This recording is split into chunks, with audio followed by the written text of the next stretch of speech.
سر ڈھانک کر، چاہے ٹوپی سے سر ڈھانک لیں یا احرام سے ہی ڈھانک لیں، سر ڈھانک کر 2 رکعت نفل احرام کے آپ پڑھیں گے۔ قبل از احرام 2 رکعت نفل، یہ نیت کریں گے، نیت کی میں نے 2 رکعت نفل قبل از احرام واسطے اللہ تعالیٰ کے، احرام سے پہلے ہوتا ہے یہ۔ اور جیسے گھر سے باندھ کے چلیں، ہاں تو گھر سے نفل بھی پڑھ لیں، احرام باندھتے ہی 2 رکعت نفل پڑھ لیں۔ اب چاہے وہ سر کو ڈھانکیں، ٹوپی پہن کر نفل پڑھیں، اور چاہے احرام کے کپڑے سے سر ڈھک لیں، سر ڈھکا ہوا ہونا چاہیے، کیونکہ ننگے سر نماز پڑھنا مکروہ ہے۔ 2 رکعت نفل نیت کی میں نے 2 رکعت نماز نفل قبل از احرام، یہ لفظ آپ کہیں گے، نیت کی میں نے 2 رکعت نماز نفل قبل از احرام واسطے اللہ تعالیٰ کی۔ اس میں چاہے 3 دفعہ قل ہو اللہ پڑھ لیں، چاہے کوئی بھی صورت پڑھ لیں، کوئی پابندی نہیں کہ یہ ہی پڑھنا ہے۔ 3 دفعہ قل ہو اللہ پڑھنے کا ثواب یہ قرآن کے برابر ہے، اس لیے زیادہ تر لوگ یہی کہتے ہیں 3 دفعہ قل ہو اللہ پڑھ لو ہر رکعت میں۔ اور جب آپ نے سلام پھیرا، اب اگر اسی وقت نیت کرنی ہے آپ کو، نفل کے ساتھ ہی نیت کرنی ہے اگر تو فوراً سلام پھیرتے ہی سر ننگا کر لیں، ڈھکے ہوئے، ٹوپی ہے تو ٹوپی اتار کے رکھ دیں، اس لیے کہ ننگے سر سے نیت ہوتی ہے، ڈھکے ہوئے سر سے احرام کی نیت نہیں ہوتی ہے۔ یہ اس چیز کو، یہ بنیادی چیز ہے کہ نیت جب ہوگی احرام کی تو ننگے سر ہوگی، ڈھکے ہوئے سر سے نہیں ہوگی۔ تو اگر اسی وقت نیت کرنی ہے آپ کو نفل کے ساتھ ہی، تو سب سے پہلے سر ننگا کریں اور کر کے پھر یہ کہیں 3 دفعہ لبیک پڑھیں، اسے تلبیہ کہتے ہیں، لبیک اللہم لبیک لبیک لا شریک لک لبیک ان الحمد والنعمت لک والملک لا شریک لک۔ اب یہ دونوں طرح جائز ہے، نیت سے پہلے اور نیت کے بعد۔ نیت کیا ہے؟ یا اللہ میں نے نیت کی تیری رضا کے لیے عمرے کی، یہ اردو میں بتا رہا ہوں، یہ آسانی یہ رہے گی۔ یا اللہ میں نے نیت کی تیری رضا کے لیے عمرے کی، تو اسے میرے لیے آسان کر دے اور قبول فرما دے۔ یہ تو ہے اردو میں نے ترجمہ کی، عربی میں جو نیت ہے وہ یہ ہے، اللہم انی ارید العمرۃ لوجہک الکریم فیسرہ لی وتقبل منی۔ اب یہ اتنی عبارت عربی کی یاد نہیں رہے گی تو اردو میں کرنے جب بھی جائے گی، اے اللہ میں نے تیری رضا کے لیے عمرے کی نیت کی، ایک جملہ، اے اللہ میں نے تیری رضا کے لیے عمرے کی نیت کی، تو اسے میرے لیے آسان کر دے اور مجھ سے قبول فرما دے۔ یہ ہے نیت۔ اچھا، نیت کے بعد آپ کو یہ لبیک کہنا واجب ہے، بغیر لبیک کے ہوئے نیت نہیں ہوتی، یہ یاد رکھیں۔ اب اگر نفل تو آپ نے پڑھ لیا گھر کے اندر، دعا بھی مانگ لیا، لیکن ابھی آپ نہیں چاہتے کہ احرام کی پابندیوں میں آ جاؤں، تو آپ نہ لبیک پڑھیں نہ نیت کریں، خالی احرام باندھ کے ایئرپورٹ چلے جائیں، ہوائی جہاز میں بیٹھ جائیں۔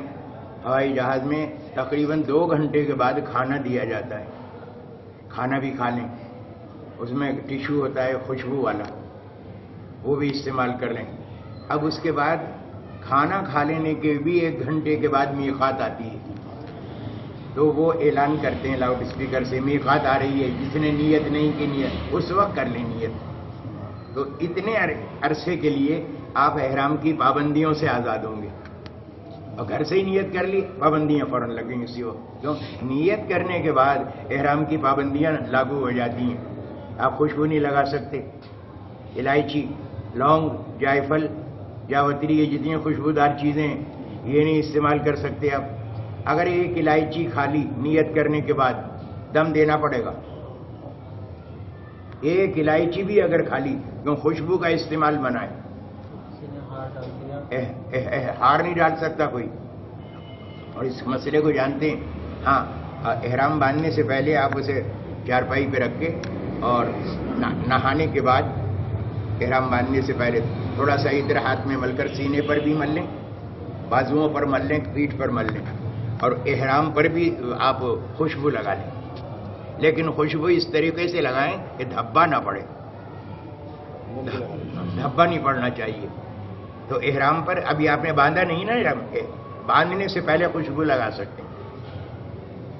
جب احرام باندھ لیا، نیت کر لی، اب خوشبو کا استعمال حرام۔ الائچی بھی کھائیں گے تو دم آئے گا۔ اور پھر پابندیاں ہیں، احرام باندھنے کے بعد آپ بال نہیں نوچ سکتے، یہ بھی یاد رکھیں۔ احرام کی نیت کرنے کے بعد خلال نہیں کر سکتے، داڑھی میں کنگا نہیں کر سکتے۔ کیوں؟ جب کنگا کریں گے بال ٹوٹے گا کوئی نہ کوئی، اور ایک بال ٹوٹنا بھی جرم ہے۔ اگر آپ نے کنگا کیا، بال ٹوٹ گیا تو دم تو نہیں آئے گا، ایک مٹھی گیہوں صدقہ کرنا پڑے گا، یہ ہے اس کا جرمانہ بال توڑنے کا۔ ایک بال نوچا۔ اور اچھا، پھر یہ بھی یاد رکھیں کہ احرام میں بھول معاف نہیں ہے، جیسے اعتکاف میں بھول معاف نہیں، بھول کر بھی مسجد سے باہر قدم نکال دیا، اعتکاف گیا۔ اعتکاف میں، عمرے میں اور حج میں، ان تینوں چیزوں میں بھول معاف نہیں ہے۔ بھول کر بھی اگر کوئی جرم کیا، بھول کر الائچی کھا لی، تب بھی دم آ جائے گا۔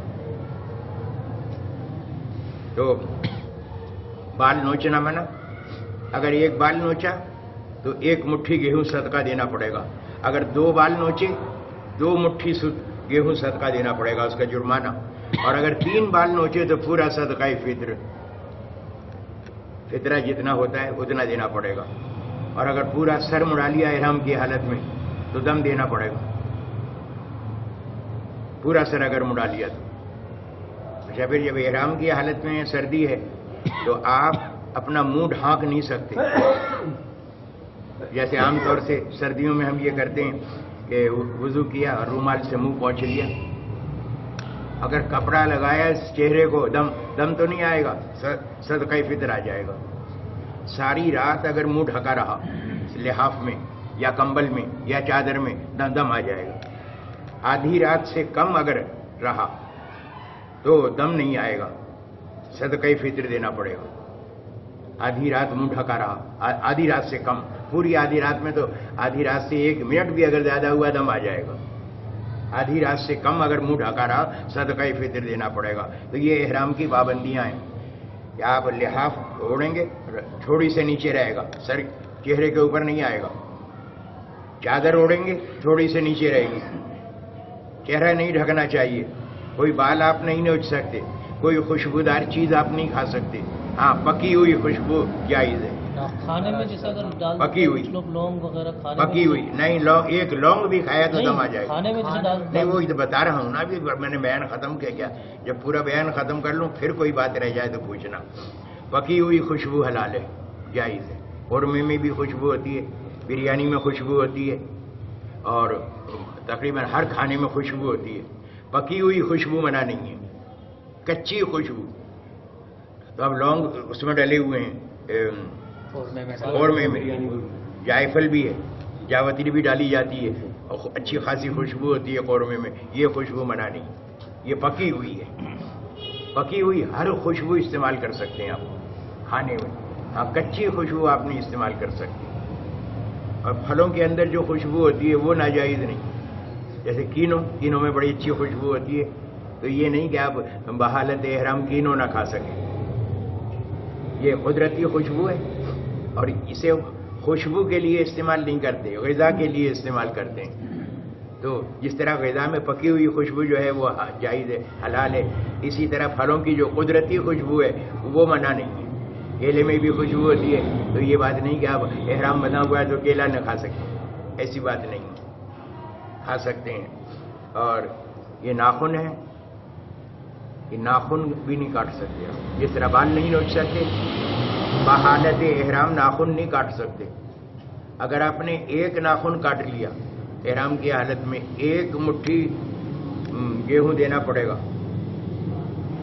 اور دو ناخن کاٹے 2 مٹھی، 3 کھائے صدقہ فطر، 3 سے زیادہ پورے ہاتھ کے ناخن کاٹ لیے دم دینا پڑے گا۔ نہ بال مونڈ سکتے ہیں، نہ بال نوچ سکتے ہیں، نہ بال کتروا سکتے ہیں، یہ بھی نہیں، کینچی سے بھی کترنا منع ہے بالوں کا۔ یہ احرام کی پابندیاں ہیں۔ اور احرام صرف کپڑے کا نام نہیں ہے، نیت کا نام ہے. تو اگر آپ نے احرام اتار لیا غسل کرنے کے لیے تو یہ نہیں ہوا کہ آپ احرام سے باہر ہو گئے. کہ بعض اوقات ایسا ہوتا ہے کہ صاحب غسل کی حالت احتلام ہو گیا کسی کو حالت احرام میں، تو اب پورے کپڑے اتارے گا تو اس کا احرام کھلا نہیں. ہاں یہ نہیں کہیں گے کیوں کہ نیت کا نام ہے اصل. عورتیں اسکارف باندھنے کی وضو کو کھولنا پڑے گا، کیوں؟ اگر نہیں کھولیں سر کا مسح کیسے کریں گے؟ بغیر اسکارف کھولے ہوئے مسح تو کر نہیں سکتی. سر کا مسح کرنا ہے. اچھا مسح کرنے میں بھی یہ کریں کہ ہلکا ہاتھ پھیریں. ہاں سخت ہاتھ نہ پھیریں کہیں بال نہ ٹوٹ جائے، تو بال کا ٹوٹنا جرم ہے. داڑھی میں خلال نہیں کریں گے وضو کے بعد یا وضو کے اندر. عورتیں کنگا کریں گی سر کے بالوں میں، ورنہ وہی جو قاعدہ بتایا 1 بال 2 بال اور 3 بال پہ جو ہے وہ صدقہ فطر. یہ مردوں پر پابندی زیادہ ہے، اس لیے کہ احرام مردوں کا پورے جسم کا ہوتا ہے، عورتوں کا احرام صرف سر کا ہوتا ہے بس.